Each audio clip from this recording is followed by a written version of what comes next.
business things to do. All right, 3, 2, 1. All right. All right, guys, welcome to a super mega ultra special edition of Nerd Rage Radio with your host Bobby Skullface and Adam Russman. And Bobby, we got some guests. You introduce thy guest from Toy Yes, and they might say it's a special episode of Toy Detox. That's true. That's true. Well, Someone.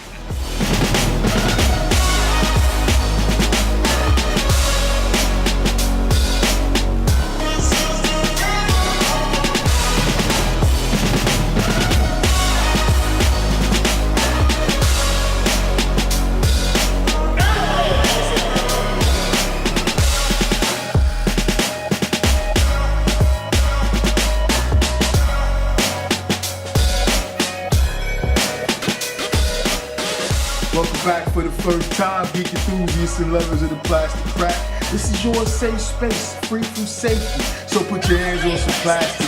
It's time for Toy Detox.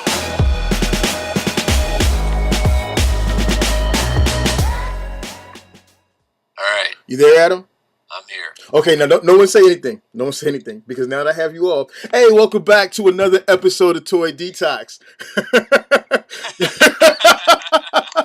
All right, so where does this fit in? Where does BVS fit into your guys' like comic book movie ratings? Hey, you go first, Tyler. I would say top 10. Okay.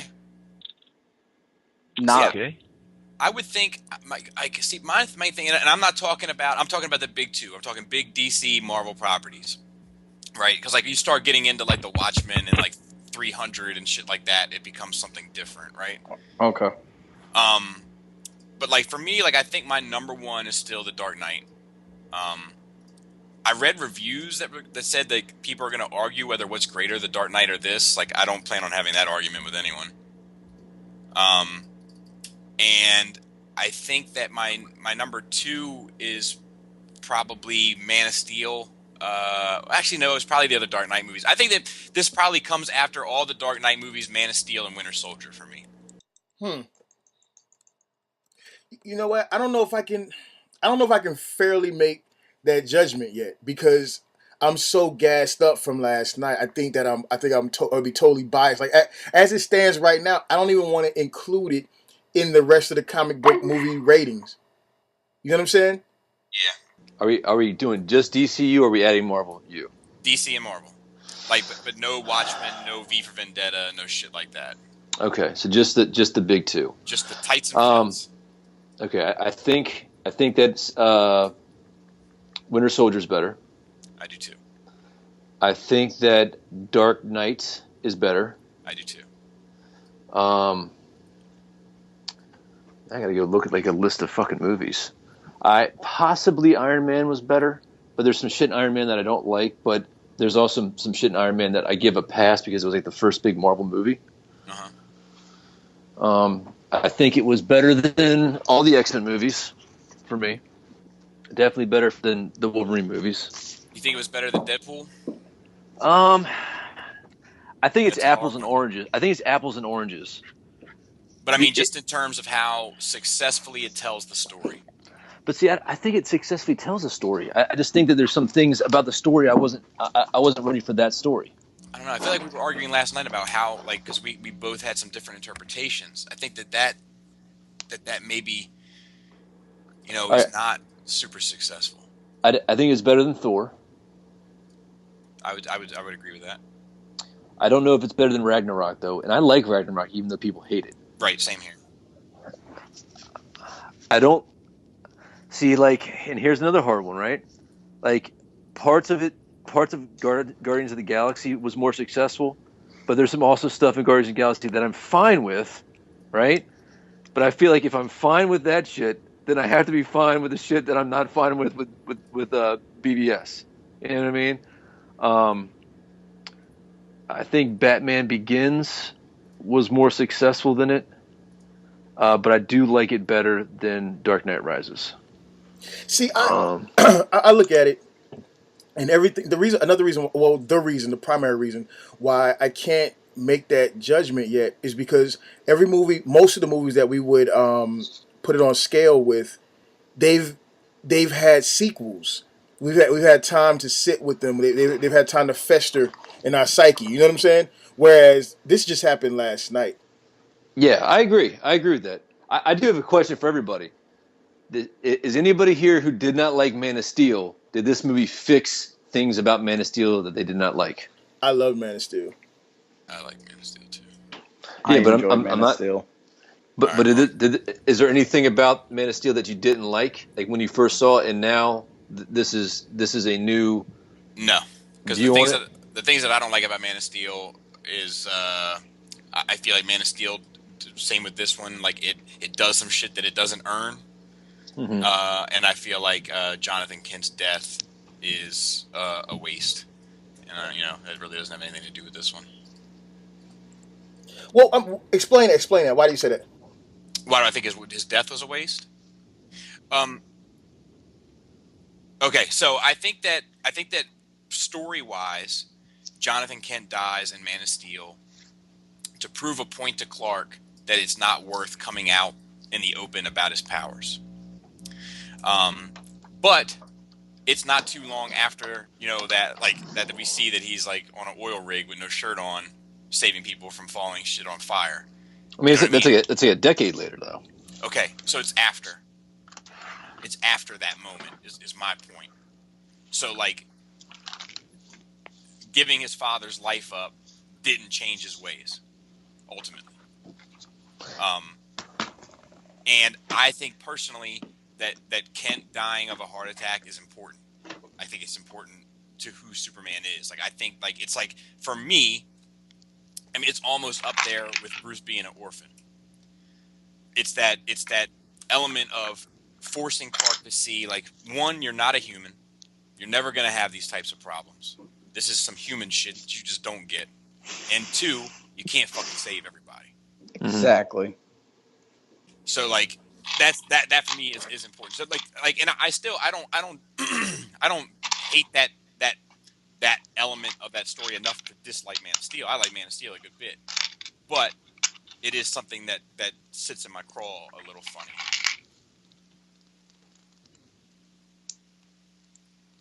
Staying on the topic of Kent, like, did the scene with his father bother any of you guys? Nope. It didn't bother me, but like most of the dream sequences, I don't think it was necessary. See, and I'm with you there, but like, why was he stacking a pile of rocks? He was working. I think that goes to, if you go back to like the Man of Steel, every time you saw his dad, he was working on something. You know what I'm saying? So it sits with me that that's how he pictures his dad, as always doing something, always working on something. You know, that's a good. I never thought of that. Yeah, like I didn't really get the rock stacking bit myself. But I guess he was talking about like the flood and everything that was associated with it. But that was kind of odd.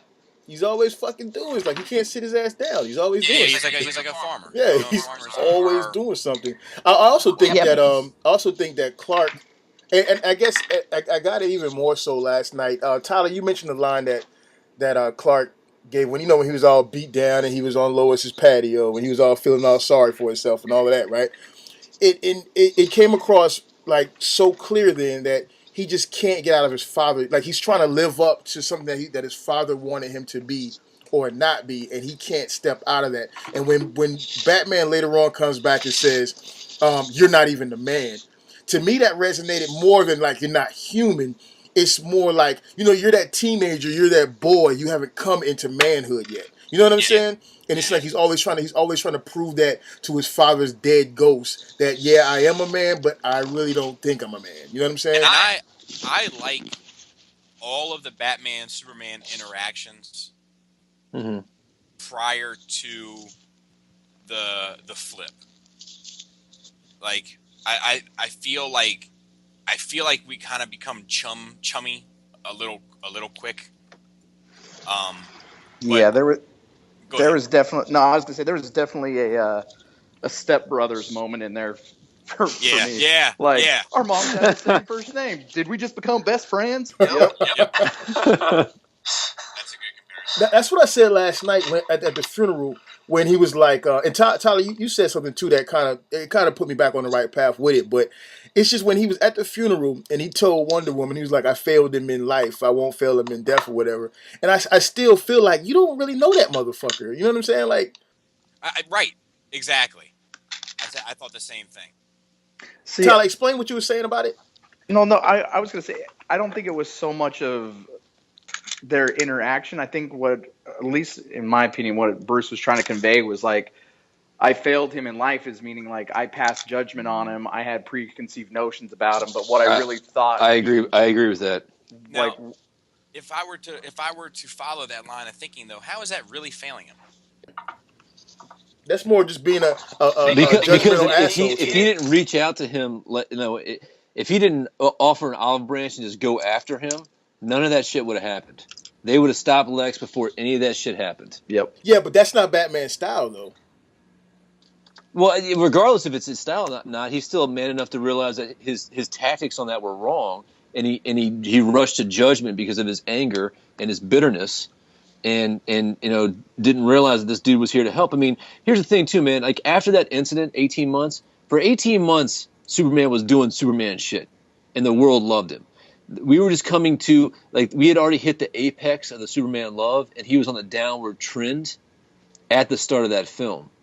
And so at that point, it's like, Bruce at that point was being a hater before. There was some legit shit to be hating on Superman for. Yeah, but that's how he failed. That's Batman. Batman is pessimistic about everything. He suspects everything. Dude, I don't disagree with you, but what I'm saying is he's also smart enough to admit when he's wrong and that he did fail. And I think that's what that was. Like, yeah, I did fuck this one up. This one's on. Part of this one is on me. And I think that's what he was trying to articulate. I don't know if I feel like Batman is a guy that admits that he's wrong. Well, yeah, you're right. As a matter of fact, Batman doesn't admit when he's wrong. Batman admits when he's wrong. When it takes a lot. I mean, I just watched that damn Bad Blood, and he admits when he's wrong. Wait, Bad Blood, the new 52 comic movie? Yeah. Nah, that shit don't count. That shit don't count. No, it doesn't count at all. Yeah. I mean, he admit that they were wrong about him, and Gordon admit that they were wrong about Dent in Long Halloween. Go back to like let's just pull for a side. Go back to the animated series. He felt like he was wrong bringing in Jason Todd when Jason Todd died. He thought he was wrong about that. When did he ever Yeah, when did he ever say that? Yeah, when did he ever apologize? Like that's one of the major problems. I don't think he has. Yeah. I think he feels guilt. Yeah. That he wasn't there to make that situation right, but I don't think he ever feels like he was wrong to bring Jason in. Yeah, because he's never. No, that's one of the major problems with that Nightwing had with him as a man. Like fucking Batman was always been like, it's my way or it's no way, and you never fucking, you know what I'm saying? You never give him my just. But that's two different things. Saying it's my way, it's no way still doesn't mean that he can't admit that he's wrong. I'm not saying that. He admitted that he was wrong for during the Tower of Babel shit of doing what he did. He didn't. Not in the cartoon. No, in the comic he doesn't. In the comic he doesn't. In the comic he says like he admits that he probably should have had the information protected more. But he makes a point. He makes a point in the comic to illustrate that if you're not doing the same, you're fucked up. I think that Batman is the type of character that I don't think that he's so petty that he would be above admitting that he's wrong. I just think that if he would admit that he's wrong, it would be to a small select circle of people. I'm not just Wonder Woman when Clark is dead. No, I feel he don't know that chick. He just met her at the club. He don't know her. Doesn't know her. I don't know if I feel like he I think that he probably. See, because I don't know if he totally feels unjustified. Like, I still don't think that he, like, all of his motivations, all of his thoughts of, if there's a 1% chance, we have to take that as absolute certainty. I still don't know if he doesn't completely feel that. I mean, I still think that the acts of, aliens with potentially uncontrollable power is a big issue for him. Tyler, what were you going to say? You were going to say something. We cut you off. No, it was just going back to the whole Bruce or Batman not being able to apologize. Like I think it was in the when Jason Todd died, like Alfred was kind of giving him some shit for it, and Bruce's response was, well, he knew the risks going into it. Yeah, but then he says, then when he's faced it to Jason, he's like, "I'm sorry, I couldn't save you." Yeah. Yeah, but that's not saying you're wrong. I think he definitely feels sorry that he didn't save him. He feels sorry that he doesn't save everyone in Gotham. That's Jason, who's been with him for forever. Superman, they just became friends like a few hours prior They to did that. become super friends. But hey, but my all right. Regardless of all that, the thing is that he can still realize that this dude killed him. This dude sacrificed himself to save the planet, right? And that he made a mistake. I mean, he obviously made a mistake by not by he obviously made a mistake by fighting Superman because he was manipulated by Lex to do that. And I think that he'd be an idiot not to realize. I think that's beneath Batman not to realize that he did make a mistake and he was being manipulated. See, I don't think he was totally being manipulated to fight Superman. Nah, yeah, because he really wanted to fight Superman. Because he really wanted to fight him. He really, like, ever since he that girl was made an orphan, I think that's when it was solidified for him. Then why did it take 18 months? Why did it take 18 months and Jesse Eisenberg's manipulations to make it happen? So you think he just forgave him? I don't think he just forgave him. I think that he's still upset about where the world is and that people died. It's not about forgiving him, but I don't think that he thinks that Superman is. I don't think that he feels that the same of Superman's responsibilities for thing after this event. Adam, let me ask you a question. Let me try this. Okay, so let's say that John Cena comes up to you and he slaps you, right? So at that point in time, you are convinced because your wife just saw you get slapped by John Cena. You were like, you know what? I got to take this motherfucker down. Would you then proceed to go and try and jump in his shit then and receive that asshole that he would undoubtedly rain down on you? Or would you take some time to train and prepare and get ready? You know what I'm saying? Because this is Batman who has to fight Superman. He's not just... Batman doesn't do anything half-cocked. And he's damn sure not just going to rush into a fight. Yeah, but here's the issue with your analogy, man. Well, first, as your best friend, I would hope that you would prepare, because John Cena would probably destroy all of us together. Probably. Am I allowed to just unload on that guy? I mean, what happens there? So I mean, here's the thing, man. But what I'm saying is that yes, of course, Batman is going to take prep time. Okay, but the whole deal is it's not as if he he wasn't manipulated to get the rock. He knew that Lex had a small piece of kryptonite. If he really just wanted to kill Superman, then why didn't he just steal that small piece of kryptonite, make a single bullet, and go shoot him in the back of the head? It's not like Superman would even try to dodge the kryptonite bullet. He just, if Batman wanted to kill Superman, it wouldn't have taken him 18 months. Well, see, I think he was being positioned by Lex. Let all those letters from the guy with no legs. Lex did that. But he didn't see those. He didn't see those until the day of the explosion of the fucking Senate building. And he had already decided he wanted to. Yeah, he was going to take him before then. I think that he was. No. The Senate building blew up, and then he stole the kryptonite that night. Right, but he had already decided that Superman was an enemy. Yeah. Well, and the kryptonite had just got there, so he may have not had the means to take on Superman until that rock got. Yeah, but here's the thing too, man. If they found it in India, why the fuck wouldn't he fly to India and steal it? Why do you have to wait for some transport ship, with more security? He didn't know about it though, did he? Because he didn't know about it till he found out what that what's that shit called? The white Portuguese. Yeah, he didn't know about it. He didn't know about it. But he knew about the rock because he was looking for the white Portuguese because he thought he had a dirty bomb. So therefore, he already knew about the rock before it came into Gotham. He knew about the rock, but he didn't know about the rock. It's not like Lex made Superman his enemy. Do you know what I'm saying? Like, Lex definitely put Batman in a position to have the leverage to defeat Superman, but Superman was already an enemy to him as far as Bruce was concerned. He was already a threat. Yep. I agree that he was. I agree that Bruce. I agree that Bruce would have thought that he was a threat. I agree that Bruce would have come up with a plan to take him out, if he needed to. But I think that Lex pulled the trigger to get them to fighting. Batman's a loaded gun. I'm not going to deny that, right? But I feel that Lex pointed that motherfucker and put a hair trigger on it. But did he point Batman at Superman, or did he point Superman at Batman? Because Batman was already on tag. Yeah, he did both. Yes, he did both. Yeah. But I mean, this is one key part that, like, you know, I was kind of successful in guessing the mom thing, but I thought it was gonna be like, you know, we got Lois and your mom. You could probably save one, but you can't save both. Go take out the bat. You know what I mean? Well, because like any other way, Superman would be like, all right, I'm not gonna do this. No. You want to fight me? I'm gonna fly away. Leave me alone. Go do your thing, or I'll tell everybody you're Bruce Wayne. You know what I mean? Like, if Superman really wanted to take him down, What did you have to say, Tyler?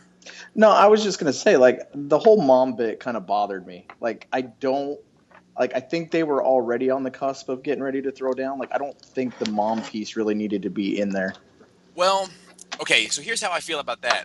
I feel like the mom thing wasn't necessarily necessary to this movie. At the same time, I feel like the mom thing could have been enough. Like, Adam and I often talk about, like, this the problem with superhero movies where the whole world has to be in fucking peril. Yeah. But sometimes it's just enough to save the girl. Yeah.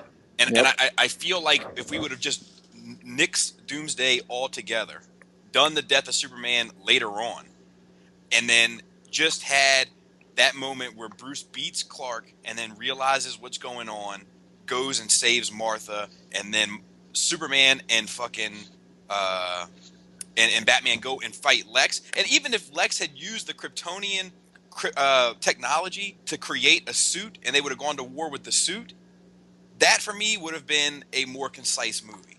You know what? That brings up a good point too. Like, were any of you guys surprised that there was no suit? You know what? I didn't even think about it until now. I had something else that I wanted to say, but I fucking lost my train of thought. God damn it. I don't think that Lex would have been the Lex to be in a suit. Because while Superman and Batman themselves were developed, that Lex was just growing into the villain that he was going to be. I'll tell you that Lex is going to need a suit. Yeah, he's going to need. I think he's done. I think that Lex is done. He's going to need all the suits. What if Jesse Eisenberg comes back in like 2 years of Justice League movie and like he's fucking swole, like Dr. Dre transformation? Like he joined the Aryan Nation in prison and got swole. That would be man. Yeah, man. Comes back with American History X tattooed all over. put your mouth on that curb. I'm gonna call it right now. If that happens, I think he's on some Jose Canseco, if you know what I'm saying. Did any of you guys like Lex by the end? I did not. I didn't hate him. I do. It seems like an odd choice to me. Like, I feel that Jesse Eisenberg did the best job that Jesse Eisenberg can have done with that, and he is a good actor. But I do think that he was a strange choice, and I'm not really like sold on it. But you know that, like, the same breath, like, and I'm going to ask this question, and I want a fair answer. Who do you guys want to be Lex Luthor? Not that motherfucker. I would have even been okay if he was Lex Luthor, but played it a little bit more Zuckerberg than this kind of thing that we got. Yeah, the schizophrenic Lex, and then at the same time, like, savant Lex. Like, there's just too many character flaws. But I was gonna say to answer your question, as who to be Lex Luthor, I think Bryan Cranston would have been a good Lex Luthor. Yeah, I agree with that. Is that Breaking Bad? Yeah, Breaking Bad. Yeah, I think that would. Well, see, A little older, a little wiser. I'm not gonna play the casting deal. I'm not gonna do that. I just think that Dude, don't be taking no fucking stand. You will play our game. No, see, no. He's trying to play it off. The fact is, he can never remember anybody's name. Well, hey, Mickey, I'm with you, brother. I mean, I don't pretend. I don't give a fuck. You know what I'm saying? If I don't know a name, you know me, Tyler. I don't know that fucking guy. But no, my thing is that, okay, so this is the movie that we've been given, right? So we had to deal with the movie that we've been given, the character, the roles. I can see why they wouldn't want to put another alpha male in the movie. Okay, you already have Superman, who is an alpha. You have, but on his own, he's an alpha. Batman is an alpha. You have Wonder Woman, who's a She's an alpha for a woman. You know what I'm saying? I agree. Yeah. Well, Lex is an That's alpha. Yeah, I but think not Lex in is the an but alpha, not too. in a traditional fashion though. He's not that tall, broad-shouldered. You know. I see. I don't think that necessarily has anything to do with being an alpha male. Like I think that Lex is like, like, okay, so like what separates us from the apes, right? Like thumbs and the ability for thought, right? So like I think that like Lex is like the continuation of that thought process. Like and he's been able to let go, and even this Lex, if I'm to justify it, like he's been able to let go of what Yoda calls this crude matter, and elevated himself to a point where his intelligence is what makes him the threat. I'm okay with all that. I just feel like it's the craziness that I didn't need. Yeah, I didn't need all of that. I'm not gonna lie, and I'm typically not the guy to say whether this should be needed or not. But I did not need that. I didn't, and I don't buy the whole son of the son of Lex Luthor. Me and Tyler talked about this last night. Like, Yeah, which generation of Lex is he? It's too many. I don't need that. I don't like that. I don't want that. I think that whole thing and them trying to sell that, and I think the only reason why they were trying to sell that is because the cat couldn't capture that original Lex Luthor feel. You know what I'm saying? Well, see, I can't help but wonder if they wanted him specifically for the role, and then like had this conversation amongst themselves. Like, look, this guy's not Lex. Yeah. But That's we what I'm really saying. want this guy. That's what I'm saying. That's what I'm thinking. Yeah, and like that to me is it's almost doing both of them a disservice. It's almost like Jesse's put in a position where he can't win, and and so like it sucks. But would you, if he had played, let's say he played Mark Zuckerberg in that role, right? Just a little more devious and contrite, and together, like Zuckerberg is like probably Asperger's crazy, but not like fucking schizo crazy. Would you have been happy with that though? Yes. But I think I would have been more happy because like I know the calculating Lex a bit better, but also I would have been better just because I love his performance as Zuckerberg in that fucking movie. So like I'm like, give me more. I'm okay. Give me a Social Network Part 2. Give me a Social Network Dawn of Justice. I would have liked, and I'll probably get shit from all of you guys. I would have liked Kevin Spacey's Lex in this movie. No, I would have liked it. I would have liked it. No. Hey man, you're There's free to no- be wrong. No big deal. Yeah. there's no accounting for taste nowadays. Well, in my mind, Now, Kevin Spacey played it Francis Underwood. well, yeah, that's what I'm saying. That's Maybe. what I'm saying. I apologize. That's what I'm talking about. Without the accent. Or If even he didn't, like, if he didn't play it Gene Hackman and played it Francis Underwood, maybe. I can see where you're going with that. I think Kevin Spacey has the potential to play a great Lex. Yeah. I just don't want that Lex that he gave us. Yeah, it's just a rehash of the Hackman Lex with some Kevin Spacey twist on it. So let me ask you guys a question. Did it bother you guys that Lex knew all the other members? Oh, that's what it was. I'm glad you said that. I mean, like that is one thing that I love about this movie, because I think that the secret identity thing is fucking old. Wait, before you go any further, Adam, Tyler hates that. Oh, you hate the secret identity thing? I fucking hate it. It's so. Wait. We need clarification. You hate that Lex knows? Yeah, like I don't think Lex should know, and I think the secret identity thing as a whole is just we're way past that. Okay. So then Lex should know then, right? Right. No, Yeah, like I'm confused now. No, you want secret identities? No, I do not want secret identities. Okay. But at the same time, like I don't think Lex should really know that these people are out there, let alone have. Well, I don't know if I like the fact that he's already been able to research everybody. I think that's unreasonable. But I like the fact that he knows who Batman is and he knows who Superman is. Well, more so, it makes sense that he's figured out who Clark is. I don't have a problem with that. I mean, if Lois Lane did it in like 30 minutes, with just a reporter's salary, it's reasonable that Lex would figure it out with his billions of dollars and fingers and all these pots and everything. Well, but like, I just like that. It makes sense. Like the secret identity thing. I mean, you're running around with no mask on. A pair of glasses is your fucking disguise.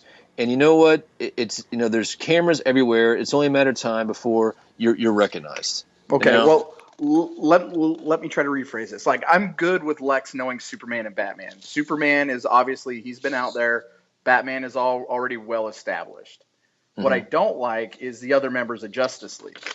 Yeah, I'm with you on that. And not even that, he's got all their fucking icons. Like, oh, there's a Wonder Woman icon. We oh, talked there's about that. Yeah, I don't like hated that. I got your And- power ring. That's dumb. Well, and the other thing, the absence of Green Lantern. Like, if you're gonna have all of them, why not have Green Lantern? I got a theory to that. I think Green Lantern, like, I don't know when we talked about it. It might have been in private. It might have been on a podcast. But I was like, what if Green Lantern is going to be the heavy? What if something happens to Superman, and Green Lantern is going to be the heavy coming into Justice League? I mean, because depending on hasn't the big thing just happened to Superman though? Yeah, no, I agree. But I'm saying this was my theory before we saw the movie. Right. But I'm saying, like, I kind of feel like the death of Superman, like, if they keep him dead for a while and that's what makes the Lantern kind of step up, then I'm okay with that. But from what DC is telling us, it doesn't look like that's the direction it's going. It looks like we're not going to see a Lantern for some time. And then and then the scene where he shoots the flamethrower, and like, I just have a number of questions about that. Like, if he thought that shooting the flamethrower tanks, like the fuel tanks, was going to kill the guy, and he was okay with that, did he justify it because he's shooting the tank and then the tank is doing the killing? And if that's not the case, if he was okay with killing the guy, why not just fucking shoot the guy in the head and not put Martha in peril or in jeopardy? Yeah. I saw something somewhere with pictures of that dude all burnt up, like still alive. Oh, okay.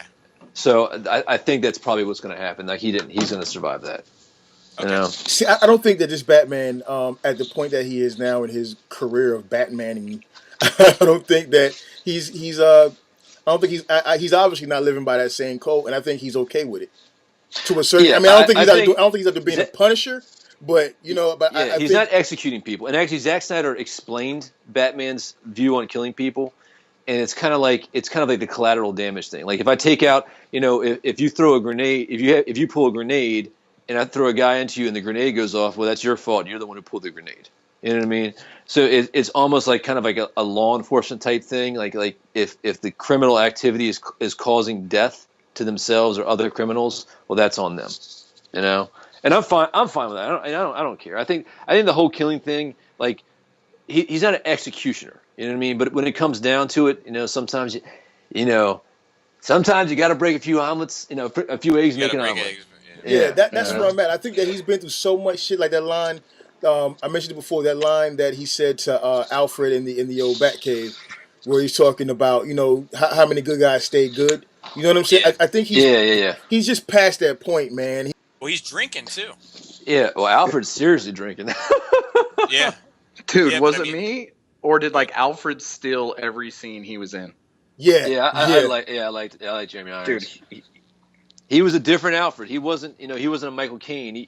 But he wasn't as fatherly, I feel. I agree. I think he's my favorite cinematic Alfred. I think Caine is definitely mine. I'm not mad at that. I could see the draws to both. Mine's gonna be the old Fischer-Swasser.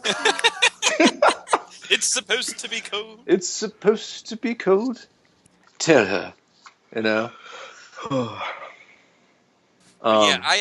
Let's talk about this Batman a bit more. Like, I think that, like, some of the promotional material, because this is spoiler. I guess we should have said that in the beginning. Oh, it's all spoiler, dude.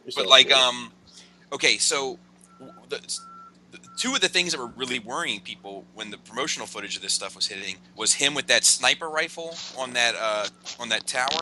Yep. And then him with that gun with Wonder Woman and Superman. And it turns out that both of those weren't regular firearms; they were bat tools. And like, I'm A-okay with that. Like, I think it would have been weird if he was just like firing shells at these people. Yeah. Yeah. When I first saw that rifle, even in the promotionals, I harkened back to the Frank Miller scene, with him using the shotgun as a grappling gun. Right. So I automatically put it there. Yeah, I think that we said on Nerve Rage that when we first saw that weapon that he was standing with Wonder Woman and Superman, that it probably isn't just a fucking firearm. Let me ask you guys: Did you guys like how Superman died? No, I feel like I got robbed of a movie. To be honest, like I think it should have It was ended. just too soon. I think they should have ended it when they had their fight. They saved the mom. I think that should have been the movie. Like I feel like I got robbed out of Death of Superman. Like I remember growing up, like that was a big deal. And like that bag, like I still have some. Like they were sealed, like in like the Lucy was sealed, and like you couldn't see what was in it unless you bought it and opened it. And there was like such a big hoopla about Superman dying, and then I feel like they just crammed it in the last 15 minutes of this movie. But did they cram it in, or was that not basically?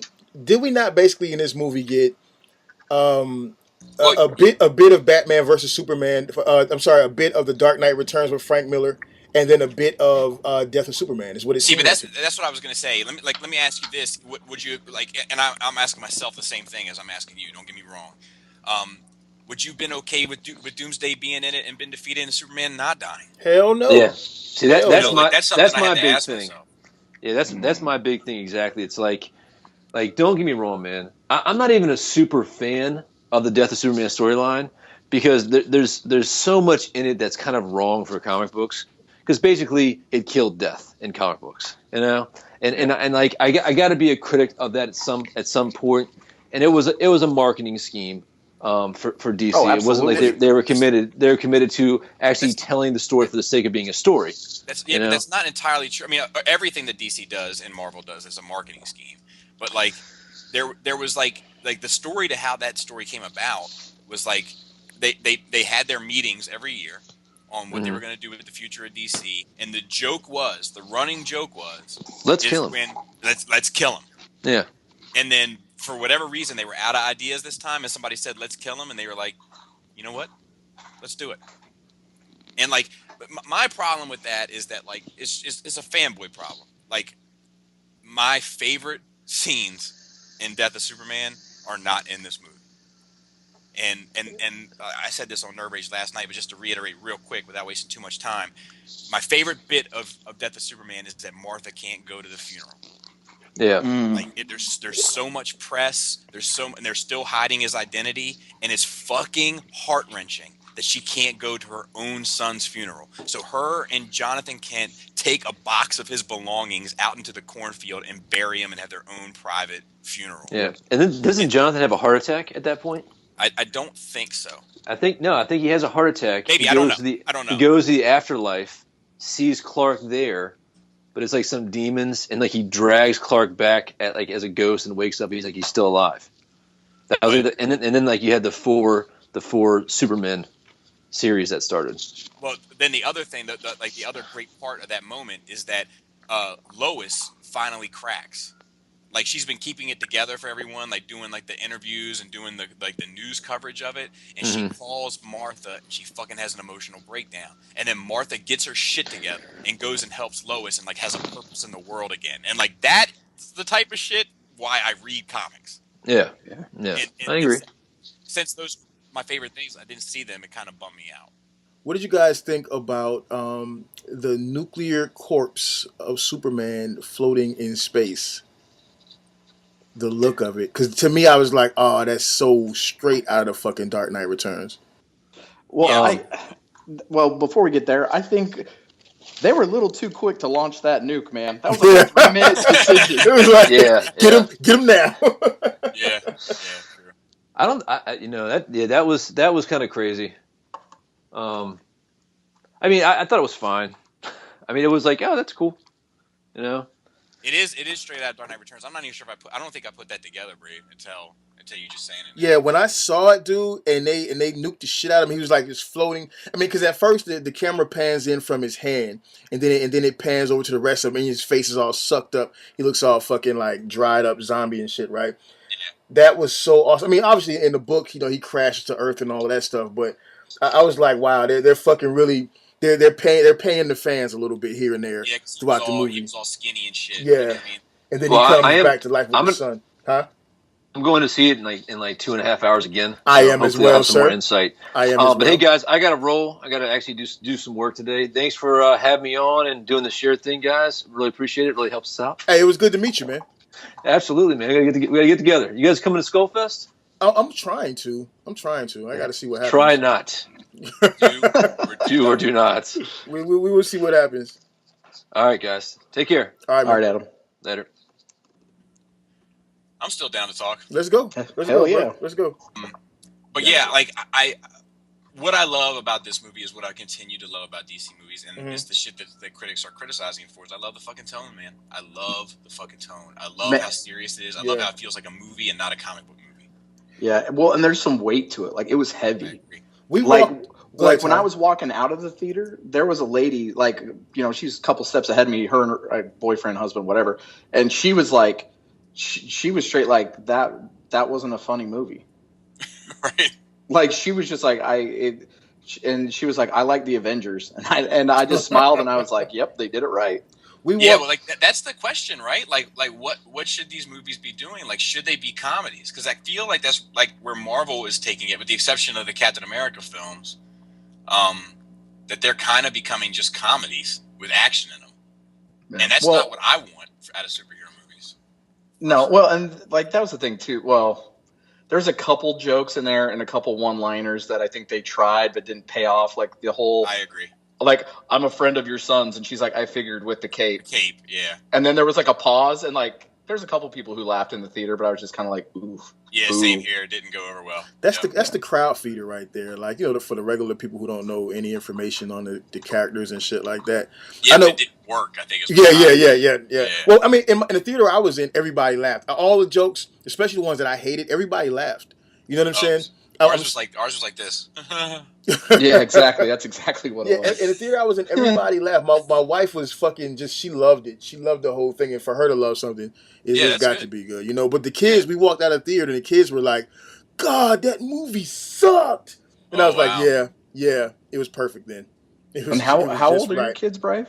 12 and 15. So it was perfect. They were like, it was so boring. I was like, yeah, exactly. It was good. It was good. It did what it was supposed to do. Because if they came out and all they were saying was the first 40 minutes was nothing but talking.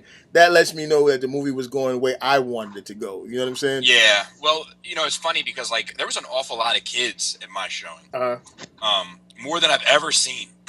More than were there for Star Wars. More than were there for the Avengers. Like there's a lot of kids, and they hated it.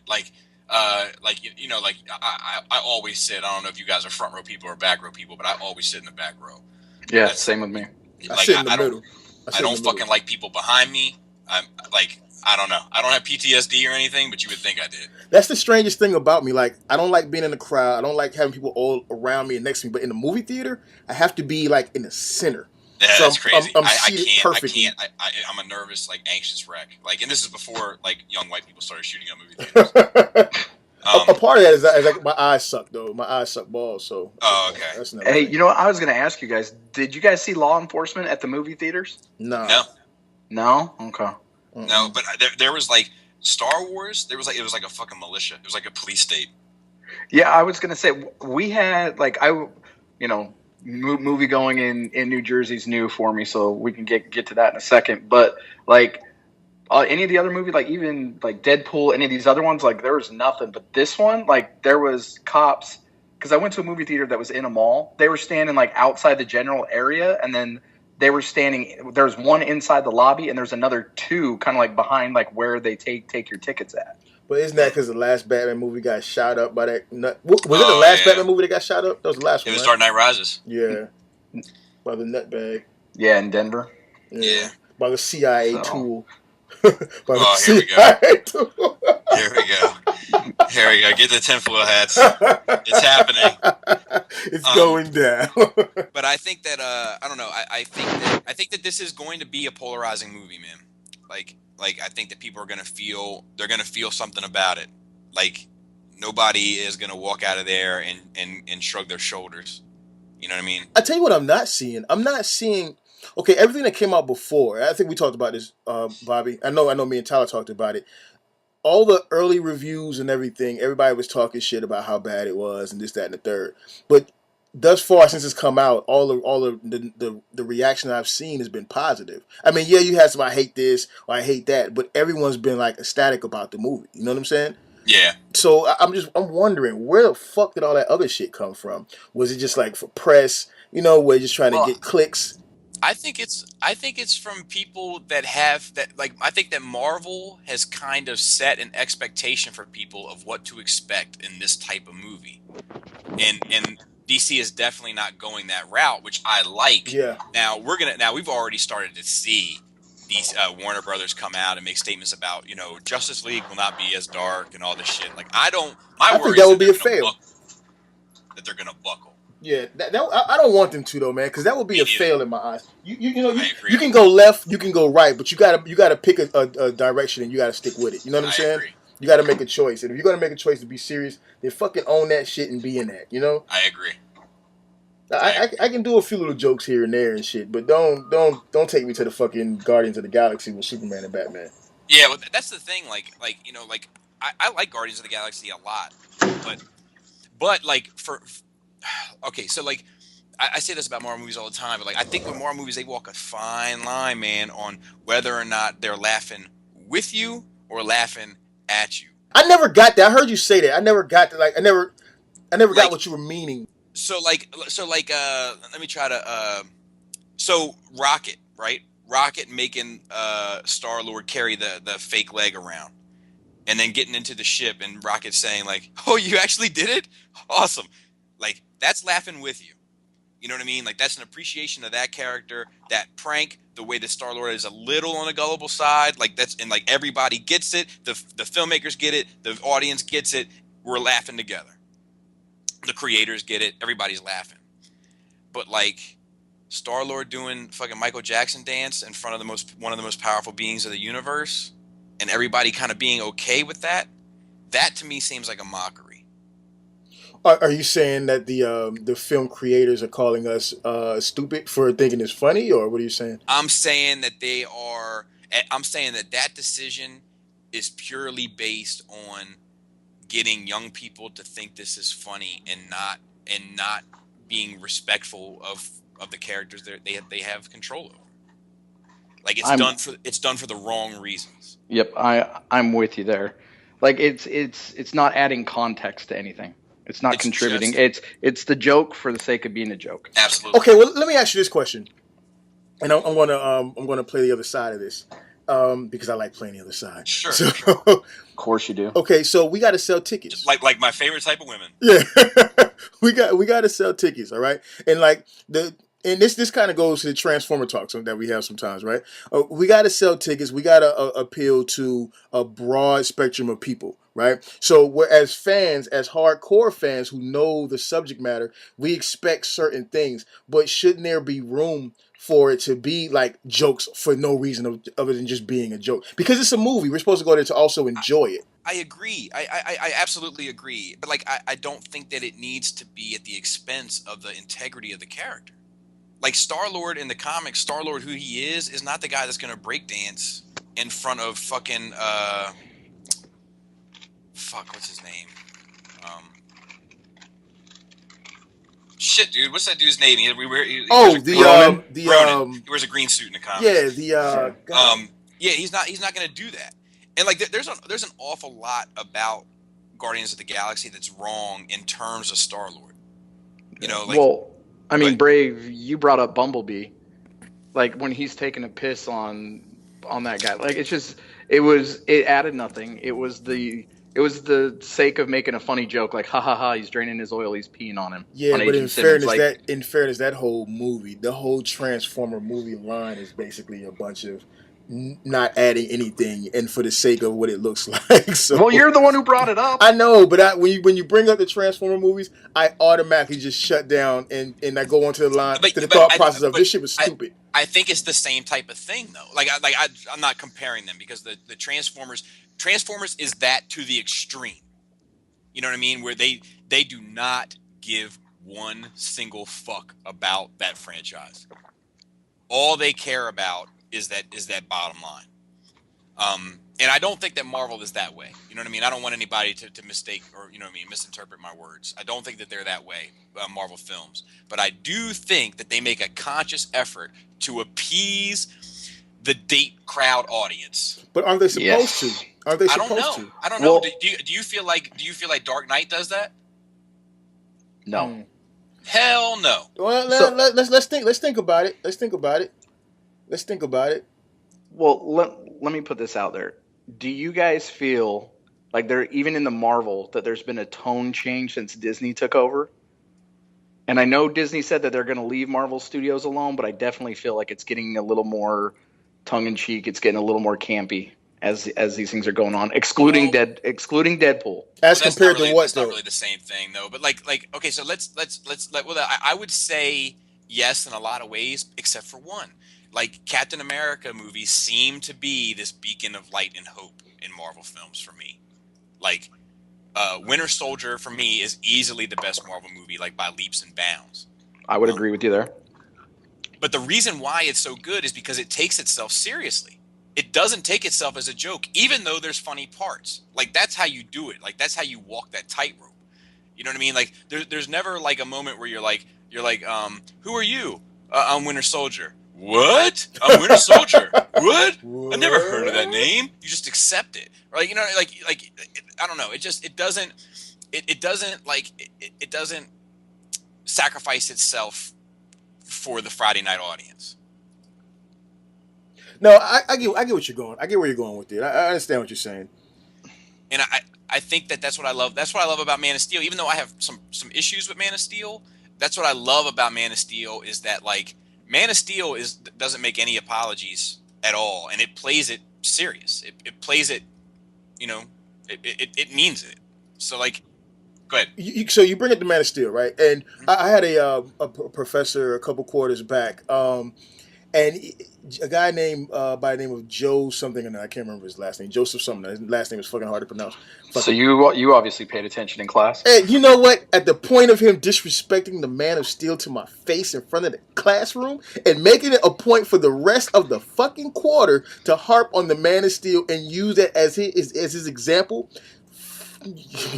I dare go further, sir. I dare go further. But no. But he really had a disdain for that movie. His point was because the class was a whole, viewing movies and storytelling and blah blah blah, right? And you know how it is. The guys who ain't did shit are always the biggest critics and know the most, right? So we got a whole classroom full of film students, and they all know so much, right? So the whole deal was for him, and I don't disagree in a lot of instances. The Man of Steel was terrible storytelling. It was horrible. They used different technologies. There was so many holes in the plot. Like for him, the Man of Steel was the worst movie as far as storytelling goes. Now, was it visually appealing? In his opinion, yes, but it didn't go beyond that. And he specifically said that the movie does not take itself seriously. That's funny. And because I feel totally indifferent to everything that he said about that shit. Yeah, like I feel like I feel like Man of Steel, Dark Knight, Winter Soldiers, all those movies, Batman Begins, Dark Knight Rises, even.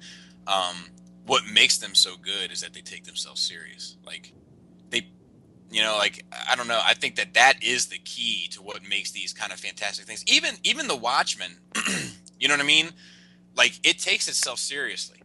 Like it plays it straight in the sense of like look, these are the costumes, and yes, they're goofy, but this is what we wear. But it doesn't feel the need to belittle itself to make it acceptable to the audience. And that's what a lot of these Marvel films do. They have to joke themselves in order to make the audience say, okay, it's no longer goofy that it's Ant-Man because he thinks it's goofy too. If Guardians of the Galaxy had the serious Star-Lord, the Star-Lord that we all know from the comics, right? Mm-hmm. And obviously that would have changed the whole dynamic of the movie. Do you think it would have been as much of as a success? I think so, because I think that like it's not like Star-Lord's still like cocky and shit, you know what I mean? So he could still get away with a lot of those jokes, like his womanizing, But isn't he a little more brash though? Whereas this guy is just a fucking. Yeah, well, this is that Robert Downey Jr. syndrome. Do you know what I mean? Like where the guy who he is ends up taking control of the character. Like the Chris Pratt dude is a jokester. You know what I mean? Like So like that's like one of those issues. But I think it would have been as successful because I think you could have still landed a lot of those jokes, and I think you would have still had the heart of that movie, which is Groot, and then you would and Groot, and then that mother relationship, which is kind of, we had to see how that goes because that mother relationship is an issue for me too. Her with the cancer. Yeah. Yeah. But like and Rocket. So you have Rocket and you have Groot. I think that even the Drax jokes kind of work. Some of them it's a little much, but I think for the most part it kind of works. Yeah, I think. Yeah, they're not the best, but they're not. For me, any Drax joke is infinitely better than Star-Lord breakdancing. Yeah, I actually like the whole little dance off, bro. We have a joke in the house where I walk up on one of the kids and start doing crazy dance and be like, "Dance off, bro! Dance off, bro!" Right? Right? And that's awesome. But it's apples and oranges. Like yeah. What if that same scene was in The Dark Knight? It would be stupid. Oh yeah, hell no, that would never work. I typically judge a movie and whether it was successful as to what I would want it to be versus what the theater or what the studio was trying to do with the way my family reacts to it. Like I know, like going into like we said earlier, going into this Batman versus Superman, I didn't want no games, man. I could take a few jokes, but I wanted some serious. Like cut to it, like some get weight. to it. Yeah, like some gravity, bro. I wanted to be like Goku training in that pot. I wanted like 100 times gravity down on my shoulders watching the movie. You know, so coming out and seeing the kids calling it boring and blah blah blah blah, I was totally happy with that. I was totally surprised by my wife's response to it, and I'm just going to attribute that to Henry, the Henry God is gotcha. God, but Hey Mickey, yeah. I don't want to speak for Bobby, but I don't speak Dragon Ball Z, so you need to leave those references somewhere else. Hey, y'all need to step your Dragon Ball Z game up. Step it up. Only thing I know about Dragon Ball Z is from rap references. That's no. But yeah, I mean, it was a good movie. I'm happy with it. I mean, obviously, I plan on going to see it like 3 more times at least. Yeah, so. I don't hate it at all. Mm-hmm. And I think there's a possibility that as it fleshes out the universe more, I could look back on it and appreciate it more. Mm-hmm. But for right now, it's definitely I think one of the predictions that I had about it is the most accurate, which was it's not as bad as I was worried it would be, and it's not as good as I wanted it to be. I'm completely. I think it succeeded. Well, for me, like I said before, it would have been hard for it not to succeed. Right. Because I was going in with so much emotionally invested in it, but I walked out feeling fulfilled. Now, could it have been some things that made it better for me? Right? Yeah, but I definitely walked out feeling fulfilled. I didn't feel gypped. I was totally refreshed. I was happy that none of those bullshit things that came out through the early reviews weren't true. I was totally happy with it. Now I'm just wondering where they're going to go. Are we going to see the death of Superman and him coming back to life story arc? Are we going to see the injustice? Me and Tyler touched on this last night. Are we going to see the injustice storyline come up? Because from that dream sequence, it just screamed injustice to me. You know what I'm saying? Well, which one? Okay, so the sequence when with the fucking parademons and all of that shit, which it's a collage because obviously you got a mixture of everything, right? Obviously that's dark side, right? But when Superman came down and he walks up to Bruce and he takes his mask off and he's like, "You took her from me," and obviously this is what turns Superman apparently evil, right, or to the darker side of things, right? That's from injustice as far as I'm concerned, So I'm wondering. Was that a Easter egg showing that we may be going in this direction? Because then when Flash comes and says what he says, it makes me wonder about that. Yeah, I mean, it had the Flash, that's some crisis event shit right there. Oh yeah, true.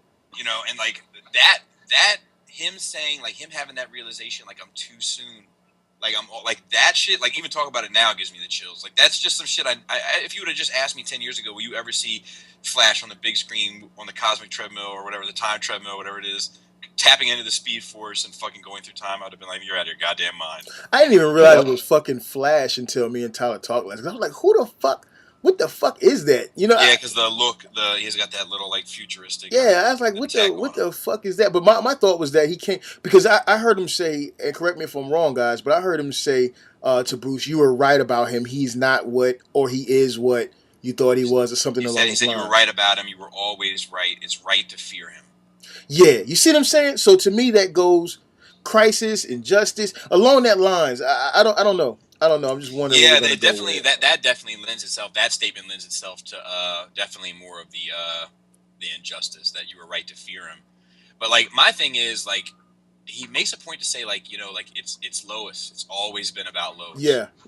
Like I kind of like I don't know what that means. To me that goes back to injustice, because you take Superman is a fucking sucker for love. He's a sucker for love, ass motherfucker, dude. If you hurt Lois, take Lois out the game, he doesn't know how to fucking act. He's a mama's boy, and he's a sucker for love. You dig what I'm saying? I agree. Tyler, what were you gonna say? No, I was gonna say that plays back into that whole injustice line. Yeah. Like where Joker tricks Superman into killing Lois. Yeah. So. Yeah. But I you know, like even like I give the movie a 6 out of 10.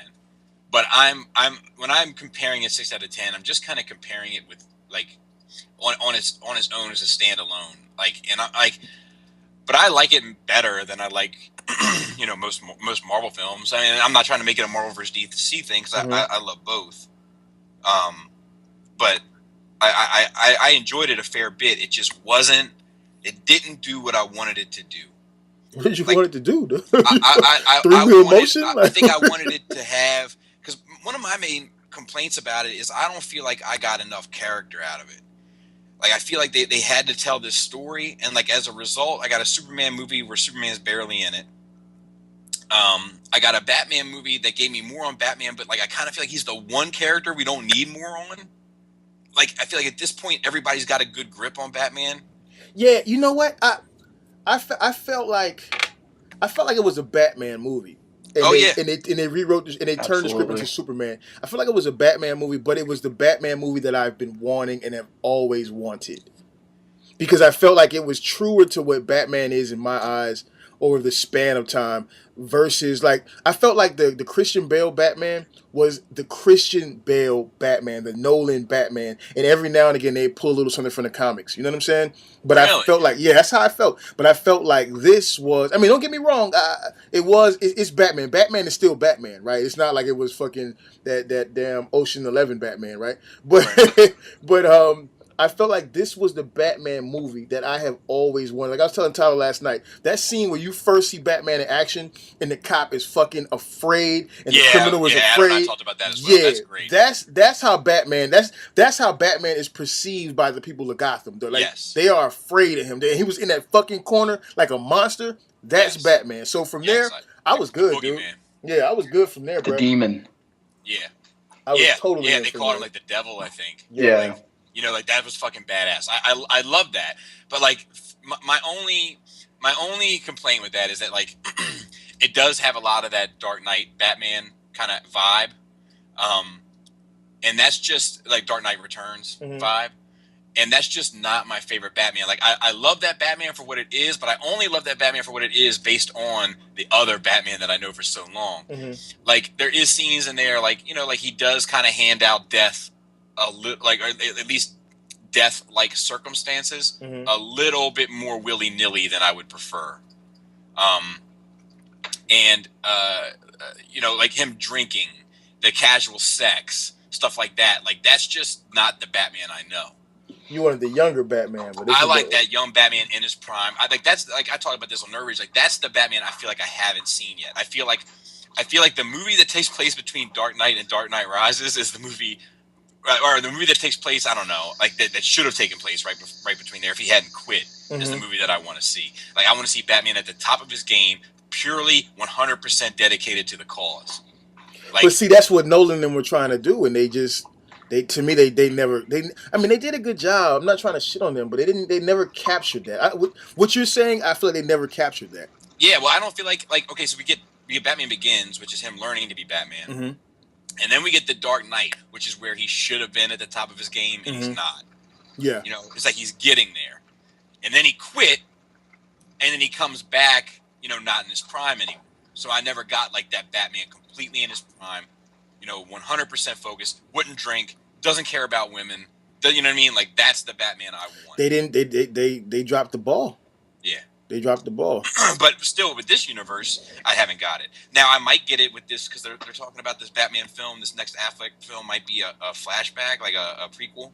See, I don't want a prequel. Me neither. I don't want that. But that might be the Batman that I get. But I don't want a prequel with this only because like I want to move this forward. Yeah, exactly. And they got so many different spin-offs going. If you do a prequel, that's going to be real confusing. Not so much to the people, but just confusing the story that you're telling. Period. You know what I'm saying? I agree.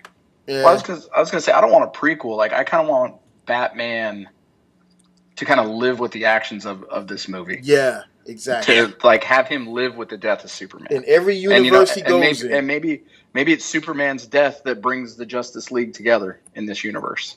Yeah, it seems like that's the way it's going to happen anyway. And like I kind of feel like this Justice League movie, I kind of feel like maybe they shouldn't be the Justice League until the end. Like I kind of feel like if this movie starts and like the first thing we see is 2 years later and they're already formed, I will feel a little cheated. Yeah, I wouldn't be okay with that. So you want like not an origin movie, but like coming together type of a story? Yeah. Well, if a reluctant Batman that doesn't want to join? Yeah, or at least has some... He can't do that, though, because it was his idea to bring them together now. Yeah, that's true. But I think he needs to have some real concerns about, all these people with superpowers. Because, like, that's a big Batman thing. Let me ask you this question, since we just touched that. How do y'all feel about Batman in this movie being portrayed as the one that wanted to bring the Justice League together? When he was always the one that was like, I'm there when I'm there. You know what I'm saying? I'm there on my own time. Yeah, I don't know yet. I don't know how I feel about that. I think that if they develop the Justice League throughout these next individual movies they're gonna do. Did you really get that from Batman though? Like he wanted to bring stuff like he just said he was talking to the chick and he was like, yo, we gotta hunt these guys down and bring them together, and she was like, what if they don't want to? He's like, they're gonna have to fight basically, like, they're gonna have to feel it. Yeah. Or something, which I didn't quite understand either. Feel what? I don't know. What are you talking about? I mean, it sounds good, but I mean, what are you talking about? What are you talking about? Bobby, I already got Mickey's feedback on this. Were you surprised that we got a Batman Origins kind of montage in the beginning of this thing? Adam and I talked about that. Like, Adam loved it, right? I'm with Adam on this one, by the way. And I think it was shot really well. Like, I think it was beautifully told. You know what I mean? And I think, like, the little twist on the little small... Like, everybody... I feel like Batman's origin scene, like, everybody kind of has to put their spin on it. You know what I mean? Like, everybody has to, like, lay their one little thing that makes it unique to them. And that not just in movies, but in comics, too. Mm-hmm. Like, everybody has to do that one little nuance that makes it theirs. And I feel like the pearls on the gun and the gun recoiling and breaking the string of pearls, I feel like that's his thing. And I love it. That's the exact same thing I said last night. And I think it's beautiful. That being said, as good as it is, I'm not sure it was necessary. It was very necessary. No, it wasn't. At this point, I think everybody kind of knows who the fuck Batman is and how the fuck Batman became Batman. I don't think it was about that. Though. See, Brave, we didn't need it.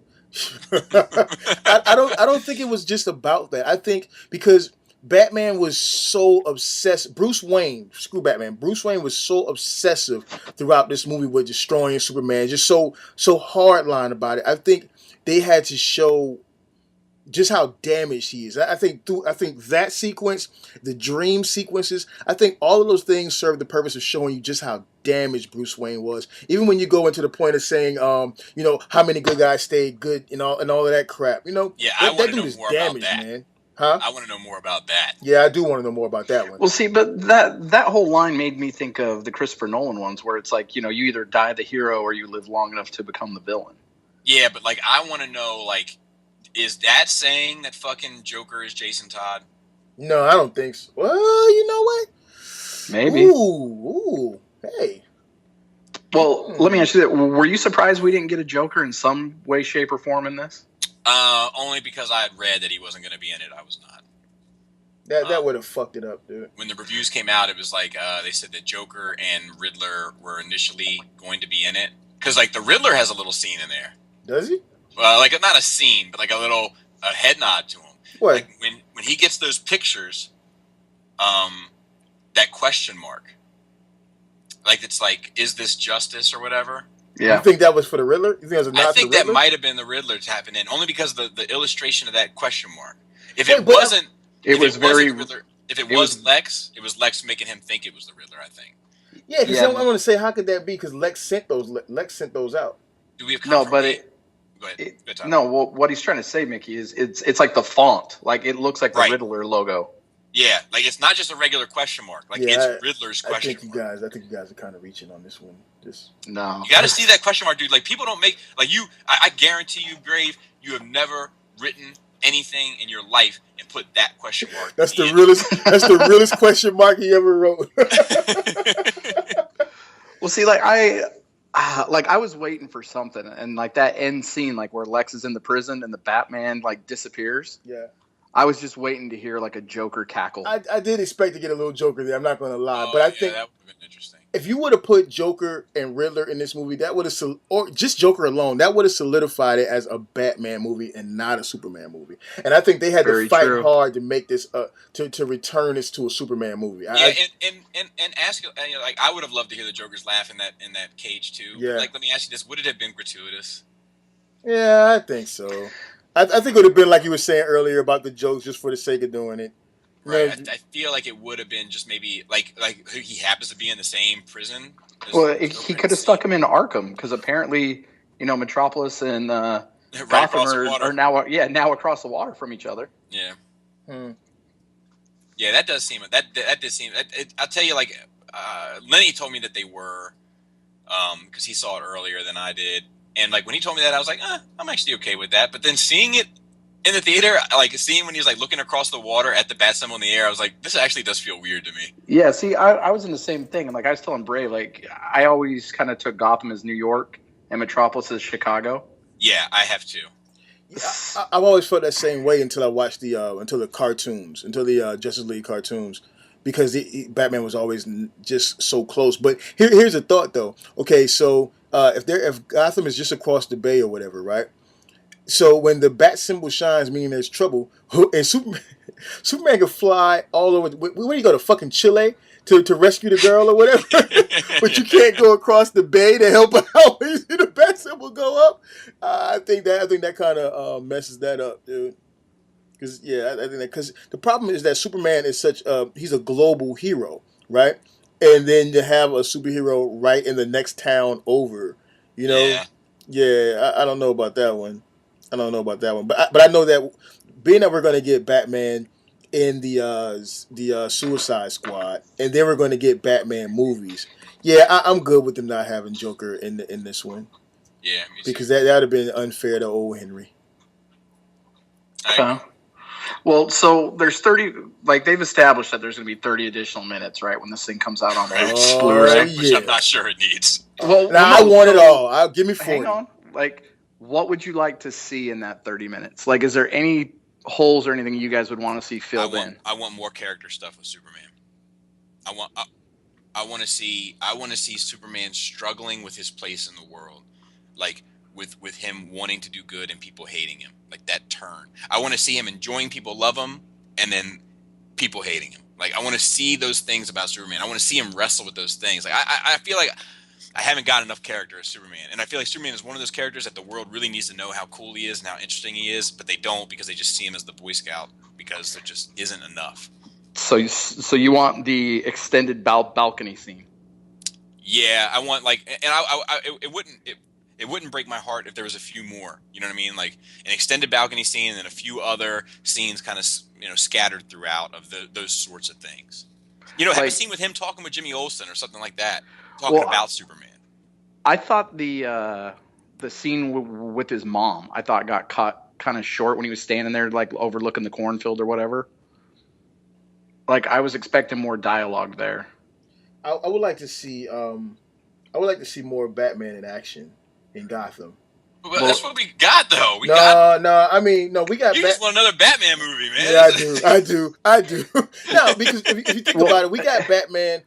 we got one actual scene of Batman in action in Gotham fighting regular crime. Look, Everything else was no Batman. action scene in this movie. Huh? With the exception of Superman flying through 4 walls with one terrorist, there's not an action scene in this movie that doesn't involve Batman. Well, no, I'm not just saying a Batman, just a simple action scene with Batman. I mean, I mean Batman action scenes that aren't related to what he's doing with Superman. You dig what I'm saying? Like that. So in a movie called Batman vs Superman, you want to see some Batman doing shit that doesn't have anything to do. I want more. I want more Batman. Because I think you just need to be honest with yourself and just say I just want them to do a Batman movie. Yeah, I do. I'm not lying. I do. I'm not pretending. This is my face. I woke up like this. I'm not pretending. So like when you see that news sequence where the news they're reporting and they're saying Batman's doing this and Batman's doing that and he's terrorizing this and he's those scenes that caught Clark Kent's attention and made him want to go and investigate what was going on in Gotham. Yeah, I want to see some of that. I want to see some of what he was doing over there that they just covered on the news. You want to see him brand the punk? I want to see him brand the fuck out of Punk. See, I also that bothered me. Why? Wait. I want to see more fucking Wonder Woman. We did not get enough Wonder Woman. I feel. And from there, you can go where you want to go, Tyler. I want more Wonder Woman. No, I was just going to say, the Batman branding thing bothered me. Why? It didn't bother me initially. It did bother me a little bit when they said it was a death sentence in prison. Yes, and I think it's one of those things where he knows by doing that what it's going to do. It's like he's earmarking them for death once they get on the inside. I was hoping that he was doing it so that he can know whether, like, to quote Daniel Day-Lewis in Gangs of New York, whether or not he has had you. Do you know what I mean? Which I think no doubt. Like, oh, okay, you're a repeat customer. You're gonna get it. You're gonna get it a little bit harder this time. But see, do you think that? Because I firmly believe that Batman remembers the faces of all of these thugs that he beats down every fucking night. Right. That's feasible. But I think that again, I think that we're having a debate between we're struggling between what we expected from the younger Batman versus the older Batman, who is basically accepted that, listen, I'm gonna beat some ass. If somebody dies, he dies. Like the Russian from Rocky, you know what I'm saying? Like if he dies, he dies. He shouldn't have stepped in the ring. You know what I'm saying? Because how do you feel about him really viewing himself as a criminal? Adam and I were talking about that too. I'm all in for it, because when he comes about and he says, we were always criminals. We were always criminals. And it's true. It's fucking true. You're a vigilante. I agree that it's true, but do you think that that's kind of a new spin on him to view himself that way? Yes, because I feel like not saying that, like, I mean, we all know you can't be a vigilante, but I think in his mind he was always doing good. Right. Now I think when he's admitting, like, yeah, I'm a criminal, like I'm really no more better than what these guys are. Because in the comics, when he talks about criminals, like he said, criminals are a superstitious and cowardly lot. Like that's a famous Batman quote he says all the time. Mm-hmm. But there's obviously, like, he's not superstitious and cowardly, so there's an obvious separation in his mind between what he's doing and what criminals are. But that goes to how damaged his psyche is. Right. Well, right. In this movie now, he's viewing himself as a criminal. Like, I'm kind of okay with it. I don't think that he's viewing himself in a criminal to the extent of, like, say, a bank robber going to rob a bank. I'm back, bitches. What happened? We stayed on long enough to bring him back in. That's right. I think that to him, like, I think that, like they always say DC characters are the gods from Olympus come on down, right? Mm-hmm. And I think that, like, the godly thing about Batman is, in a lot of ways, is his totality. Like, it's the fact that, like I mean, this I'm using an extreme example, okay, and obviously I don't mean it this way, but like the jaywalker and the murderer, fucking criminals. Do you know what I mean? Like, once you break the law, you've broken the law. And obviously, like, violent crimes is where... I don't think he's that absolute. No, he's not. That's why I just said before, like, it's an extreme. But, like, to him, it's about... I think it's more the emphasis on violent crime. Like, I think his perspective is he's a criminal. Well, I think his new perspective on it, because this is an older Batman again. So as we grow older, we come into new understandings. We have a different outlook on life, right? So no, be honest. There's less fucks given, is what it is. Oh yeah, true that. Because you walk around the house in your underwear, even if the kids are downstairs, you don't even give a damn. You know, I pay the rent in this house. I pay the mortgage. I'm going to walk downstairs to get some orange juice, some underwear. But no, he I think he has a deep understanding and acceptance of, okay, I am a criminal as well, but I am a necessary criminal. You know what I mean? I'm not. He's a necessary evil. There you go. I'm a necessary evil. I agree. And I think like I an think he's ends okay to a with mean that. type of a thing. Like a what? Like he's the ends to a mean. Yeah, I go with that. I think that might be accurate. I think that may be his arc as Batman. That initially he saw himself as a means to an end, and now he sees himself as the ends to the mean. Yeah, and so I think that in this movie, he's I see reached what the you did point there. where he's Clever, accepted Tyler. that shit, man. Yeah, I think he's just fully accepted it. So if someone now I don't know what you guys talked about, but do we like this Batman? Does everybody like this Batman? Where you guys at on it? I like him. I love him. I'm okay with it. Well, I'm not as interested in this Batman. I'm not as interested in this Batman as I am in this Wonder Woman. Yeah, that Wonder Woman stole it. Okay. But are you more interested in this Batman than you are the Bale Batman? Definitely. No. You want Bale Batman more? No, I prefer Bale Batman more, but we talked about last night. Like I don't feel like it's fair to compare what I consider to be the best trilogy ever made to one film where he's a co-star. Yeah, I get you. Whoa! I'll give you that. Was that Bobby Skullface putting Batman above Star Wars? Yeah. Wow. I think it was, though. I think it was. Yeah, I think that the Dark Knight trilogy is the best trilogy ever made. It doesn't mean anywhere near as much to me as Star Wars does. Like when Star Wars is life. Like, okay. But I think that there's Return of the Jedi puts a bigger stain on that trilogy than any potential complaint about Dark Knight Rises does for me. Well, Adam, Sorry. Adam, the whole way we got down here and the whole question that kind of started this was, we know there's going to be 30 extra minutes coming, right? Yeah. What would you like to see in that extra 30 minutes? I can tell you what Zack Snyder said was going to be in it. Okay. First we want to hear what you want. What you want first. First, say what you would want it to be, and then we'll talk about what Snyder says. Okay, so I want some more character development. With who? With everybody. I want a little bit more everybody. I mean, and I'm not saying that there was not enough character development. I think that I got what I needed. But I can use some more. Hey, Adam, by character development, would you mean maybe a few more scenes of Batman stopping some crime? A few more scenes of what? Batman doing Batman shit. Every time Brave talks about his complaints about Batman vs Superman, we come to realize he just wants a Batman movie. Is what he really wants. Well, you know what? I do feel this was a Batman movie. Absolutely. You know what I mean? Like I don't think there's any way you can get around that. It's I could see a little bit more Lois and Clark romance. I'm down with that. Okay. I could see a little bit more interaction with Alfred and Bruce. I could definitely use some more Wonder Woman. I mean, I think that probably Wonder Woman is probably at the top of the list. They could edit out a little bit of Lex. Yeah, Superman's at the top of my list. And then, and then I'll actually, I hadn't considered this, but I'll actually co-sign you and say Alfred would probably be my number 2. Yeah, I would love to see more than Wonder Woman. Yeah. Okay. Because I'm happy with Wonder Woman in this movie. I think I got just enough. I'm glad that you feel that way. So then you kind of understand I kind of feel that way about everybody. I could do a little bit more Perry White.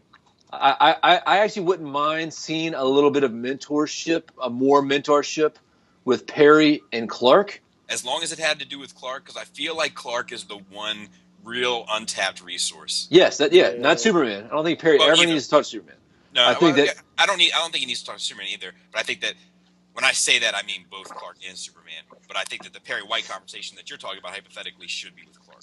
Yes. I think that because all right, so Clark's lost his dad. He's kind of and he's lost his space dad. Space Dad. There's one thing that I want to happen that I think would be cool is if Clark picks up the remnants of the Kryptonian ship, takes it back to the Antarctic, and it starts to repair itself and becomes his Fortress of Solitude, and somehow he's able to recover fragments of Jor-El on there. Maybe not as much as before, but something there, That would be cool. As long as Jor-El doesn't help him win the next fight, I'm good. Yeah, I'm fine.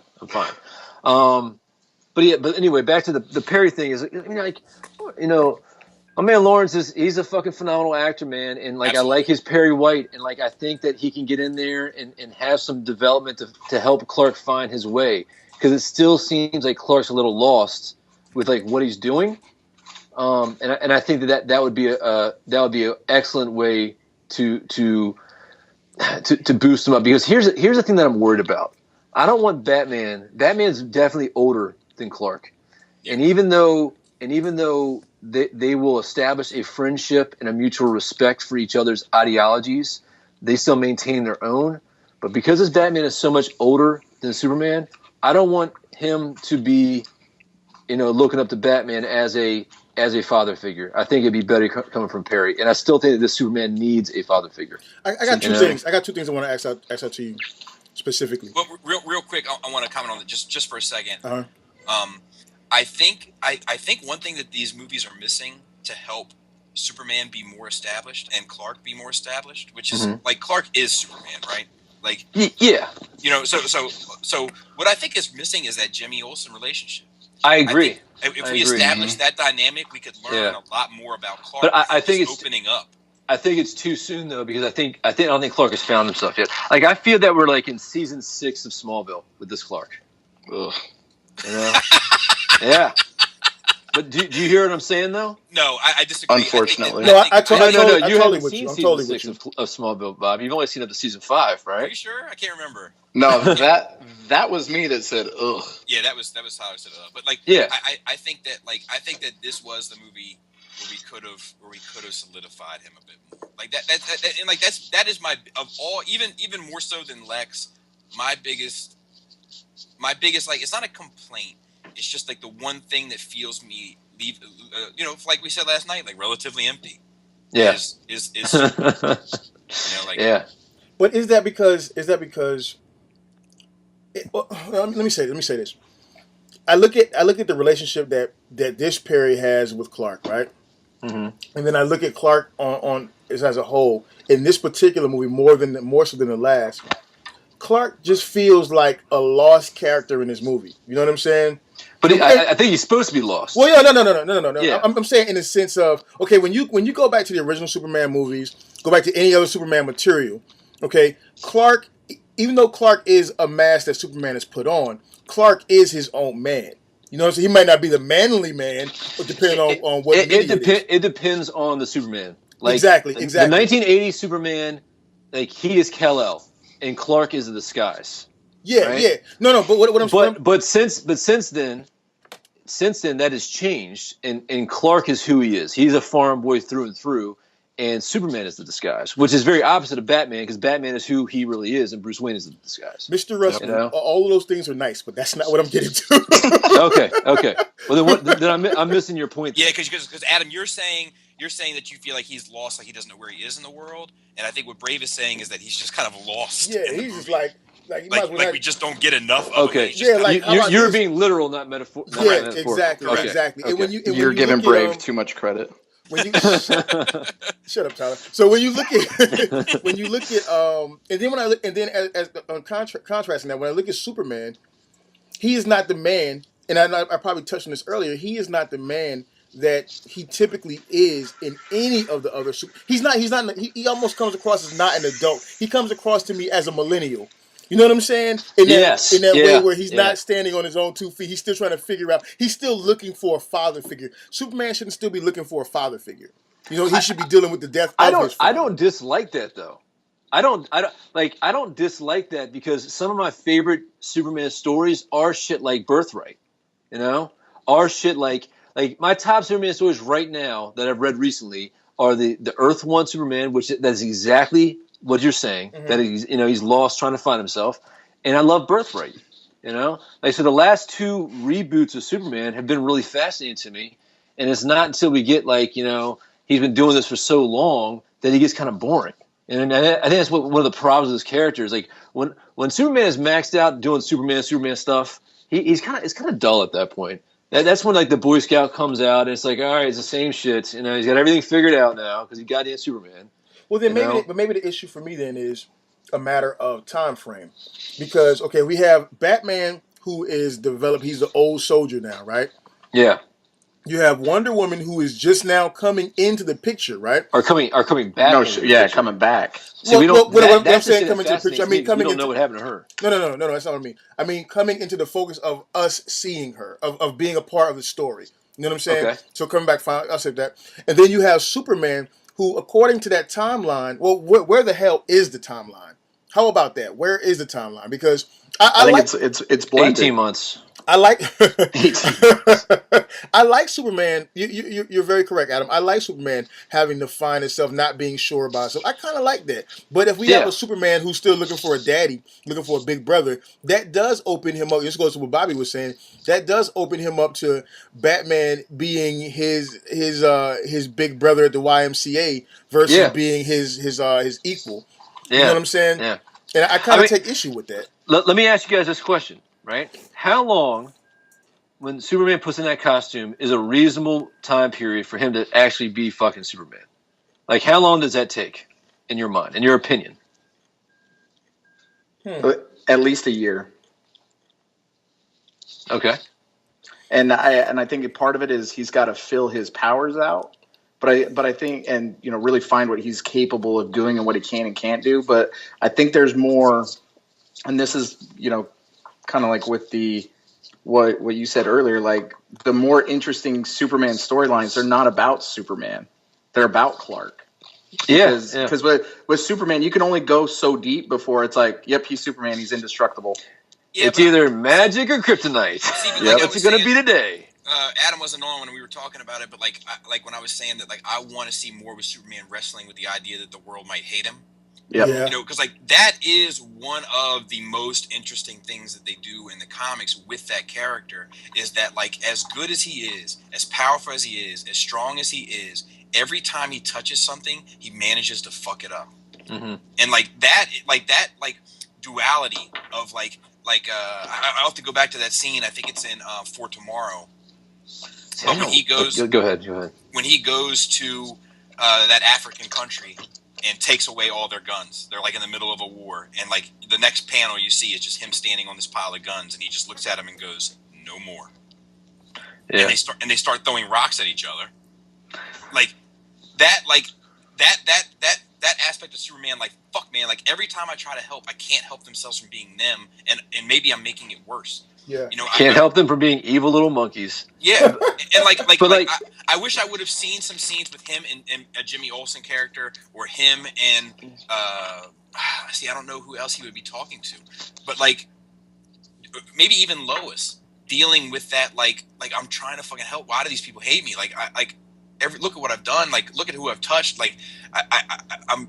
What am I doing wrong? And wrestling with that. Like, I want to see more of that, like, conflict. You want to see melancholy Superman? I like melancholy Superman. Emo Superman. Yeah, not emo Superman, but I like Superman when he's tortured by his own acts. See, my favorite thing of Superman is not only tortured by his own acts, but like there's that gripping fear of I can never do enough. I can't save them all. I like that too, but I don't feel like this world that we were in with this movie. Yeah. Is the platform for. Oh, I agree. Yeah, he's not even there yet as a Superman. He's not even there yet. He's still trying to figure out what the fuck he's gonna do. Do you think anything in this movie was hopeful at all? Hopeful as far as what? Ooh, that's a good question.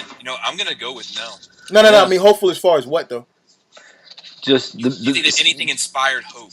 Yeah. You know what? I didn't want that. I don't want to inspire hope. I don't want that. Dude, you're a sadist. You're a doom and gloom dude, right? Let me say why. Because traditionally, that's what Superman has been. And that was the issue. Remember that guy I told you guys about? My teacher Joe. He was like, Superman doesn't kill. Superman isn't. Look, man. It's 2016. There are terrorists and shit. You know what I'm saying? I don't need hope. I know that there's no real hope in the world other than the hope that I create. I don't need to see that shit. Hey, I'm just saying. Hey, Brave. When I meet you, I'm gonna give you a hug, man. I'm gonna give you a big old bear hug. No, I wish they would have talked about that a bit, like that Zod death, mm-hmm. Because like they obviously they obviously touch on the big complaint that people had in the last movies with the amount of collateral damage that happens as a result of that fight. Yeah. Like, that's a big deal for them in this universe, and I dig that. But I wish in that scene where he's talking to Lois, where he's like, "I didn't kill those men, Liz."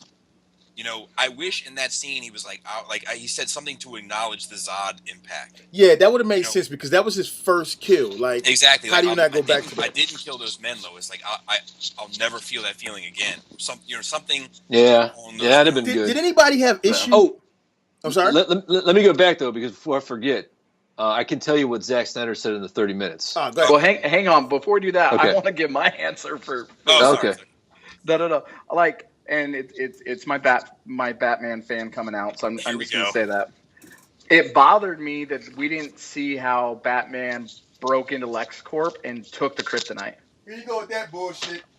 No, like, I'm serious. Like the Capitol building explodes. Lex isn't there, but Lex is driving to his lab, and then like the kryptonite's gone, and you see the batarangs sticking out of the thing. Like, I hope that 30 minutes that's in there, because to me, like, that's, you know, yes, it's a fight scene, it's an action scene, but him breaking into LexCorp, you know, he's going to have security. You know, he's going to have like all these defensive things coming in. Like, I want to see the spirit of Batman coming out there, especially if he hit the more doors, more locks line. That'd be cool. Not going to happen. All right, go ahead. Spoil it for us, Adam. All right, so there's the African scene is going to be totally different. So it's a total re-edit. They had to change it to make it shorter. So we'll probably see a little bit more, because they referred to that scene a lot more than we saw in it. That's like one thing in the movie I felt was kind of like, you know, that whole event like was the catalyst for everything that happened. Right. And it was like 2 seconds long. Yeah, like I was totally lost, because I think me and Tyler talked about it last night. I was like, what the fuck was that African chick talking about? I didn't see anybody other than them guys shooting people. I didn't see nothing that she talked about. I was totally lost there. Yeah. So apparently that's totally different.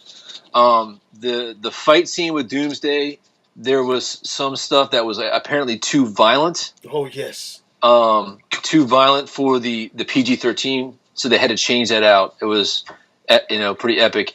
And then all the other stuff is really just character development stuff that they feel like they wanted to do, but they couldn't do it. And actually, Zack Snyder made a great quote. He's like, "And I'm not James Cameron, so I can't just tell people to suck it. I wish I could, because that's really cool." Well, like, so he had to trim it down. I will tell you, like, that sounds good. The character development stuff, especially. As long as it's not more Batman, I kind of feel like I've got enough Batman. You shut your mouth. Yeah, I know. Batman. I just feel like I got enough Batman. I feel like I got enough Batman. I feel like I got enough Wonder Woman. I feel like I got more than enough Lex. See, I got no Wonder Woman.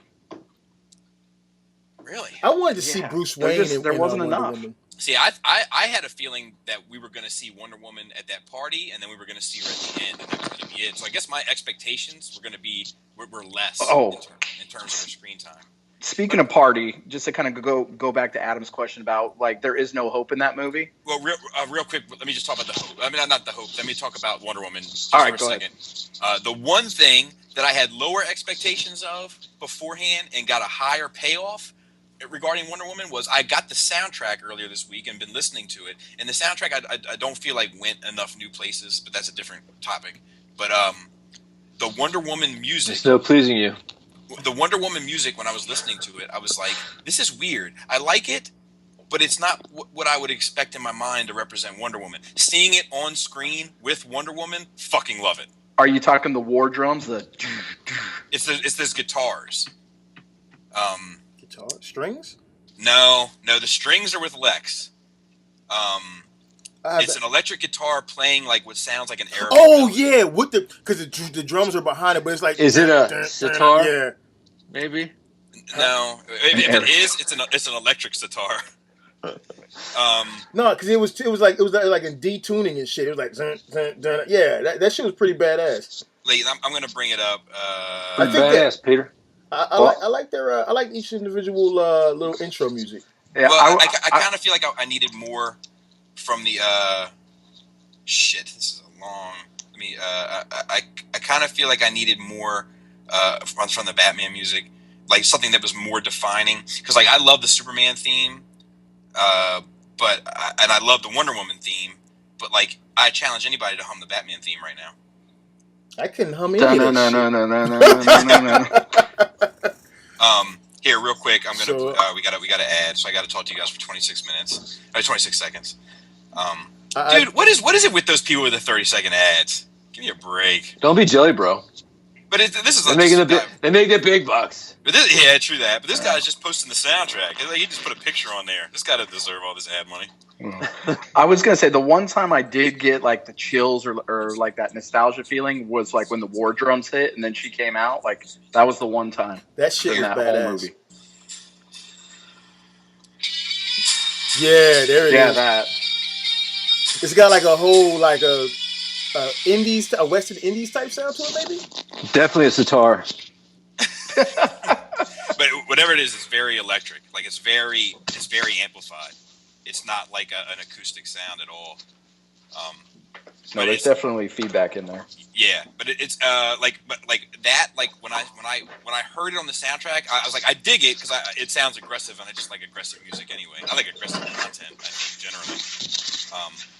But seeing it in context, like when they the first time you hear that melody is when they show the black and white picture of her, instantly sold, instant buy-in. And it should be goofy, but it fucking works. By all accounts, that shit should not work. Let me ask you guys this, Tyler. I don't know. I think we talked about this last night, Tyler. The portion where fucking Doomsday like knocks her down or some shit, and she's like grinning. You know what I'm saying? Like Yeah. Like this battlefield. Like this is a fight. This is a fight. Okay, I am gonna go to. I love that. That was some Wonder Woman right there. Yeah, well, I love it. that and then the line of "I've killed things from other planets before." Yeah. I'm like, ooh. Yeah, I like that. Yeah, she's a tough girl. She's a goer. I'm sorry. So Tyler, you were going back to Hope and at the party scene. Yeah, so the Hope. So when they're at the Lex party scene, like when Superman's kind of following Bruce Wayne down the stairs, and then he stops and he sees the fire in the factory in Juarez, Mexico, and he does like the kind of look. I was just waiting for him to pull off the glasses, like he loosened the tie, and then he was gone. And then the next thing is he's coming down with the girls, and I think it's one of those things like they were trying to play up like the whole God complex because then like everyone wanted to touch him and be near him. Yeah, well, that's a heavy theme of that movie is God. Yeah. Yeah, what is a God? Exactly, what is a God? And what is the devil? And I think that what else? Adam pointed this out last night, and I had already forgotten about it by the time that he brought it up. But it's a great character moment for Wonder Woman is when Lex mentions Zeus throwing lightning. Yeah. And she kind of like scoffs. She rolls her eyes. Yeah. Like, you don't even know Zeus, motherfucker. You weren't even there. You weren't even there. I think I'll be wearing the leather jacket back to see BVS again, Bobby. Just want to let you know. This was a good conversation, I think. Definitely, guys.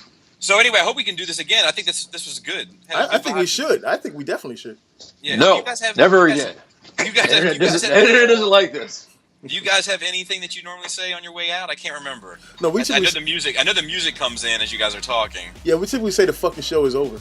Okay, fucking show is over. And Adam, great tits, tight dick player. Hey, thank you guys very much for coming on and doing it, man. Yeah, that was awesome. Thank you. Hey, we definitely should do it again. It's had a good vibe. Yeah. I think that maybe we should try to do it for every superhero movie. Oh. How does that strike you? Fucking 8 hours of podcast within 3 days. I love it. What could be better? Who's gonna buy my ex-wife? My ex-wife will like it too. Who's gonna buy my sore throat medicine? I got all you can use. Perfect. All right, later.